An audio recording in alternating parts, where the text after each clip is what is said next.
Grocery time! Kila ate kasi uwi na kami bukas. Una ko palang kinuha itong tomato sauce tapos sinunod ko naman yung pang spaghetti. Syempre di ko papalagpasin itong mga spam tapos kumuha na rin akong pang sinigang mix. At sinunod ko na itong Nestle cream. At di ko makakalimutan itong paborito kong corn beef. Tapos sinamahan ko na din ng Del Mundo. Kumuha na rin ako ng crispy fry at saka vinegar. At itong sosyalin nilang asin. Dati puno ng chocolate to kaya ito na lang yung kinuha ko. Tapos kumuha din ako nito. At syempre ang paborito ni Jace na Fruit Loops. At di ko rin pinalagpas tong Bear Brand, kumuha na rin ako. Tapos sinunod ko tong pancake. At talaga sinamantala ko na kumuha na rin ako ng panset ko sa tea. At di ko rin pinatawad yung Coffee Mate. At kinuha ko na itong mga organizer niya, di na naman ginagamit. Tapos kumuha na din ako ng ramyun.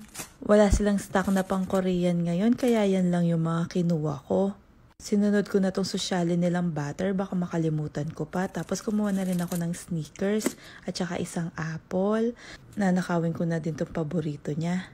At itong para sa pancake ni Jace, kinuha ko na rin. O dito naman tayo sa may freezer, kumuha ko ng ice cream. Alam nyo na, gustong gusto ko yan.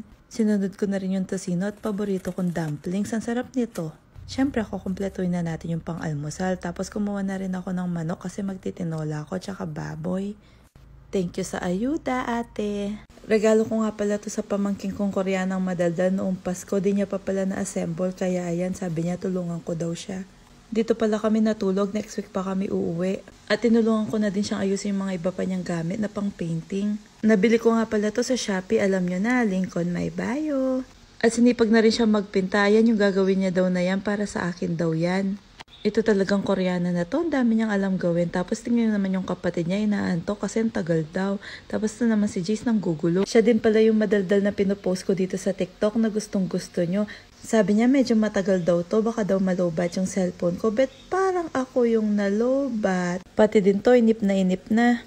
Ang dami niya talagang alam, ako arte-arte lang yung alam ko.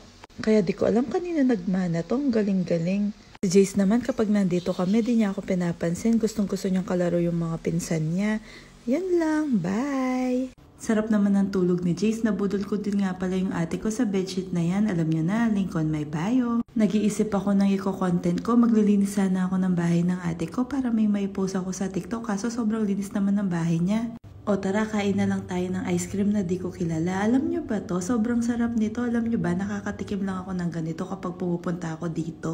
Minsan talaga di ko alam kung nasa bahay ako nila ate ko o nasa grocery store. Tignan niyo naman, ang dami nilang stock. Actually, nabawasan na yan kasi binigyan niya kami. Tapos ilang araw na kaming nandito, ilang araw na rin akong kumakain yan. O wag kayong maingay, wala yung ate ko, kakain na naman ako nito. Nagiging matakaw yung mga anak niya kapag nandito kami kasi akala niya sila yung kumakain.